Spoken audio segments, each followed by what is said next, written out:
تلنگانہ میں برقی شرحوں میں اضافے کا امکان ہے، جس کے لیے برقی کمپنیاں تجویز پیش کرنے کی تیاریاں کر رہی ہیں۔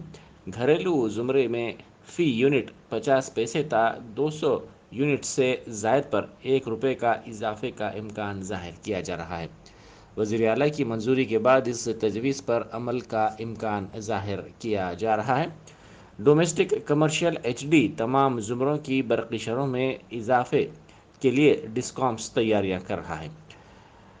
گھروں کے برقی چارجز 0 تا 50 یونٹس تک، 1 یونٹ پر 1 روپیہ 45 پیسے، 51 یونٹ سے 100 یونٹ تک 2 روپے 60 پیسے، 0 سے 100 یونٹ تک 3 روپے 30 پیسے اور 101 یونٹ سے 200 یونٹ تک 4 روپے 30 پیسے فی الحال وصول کیے جا رہے ہیں، جس میں اضافے کا امکان ظاہر کیا جا رہا ہے۔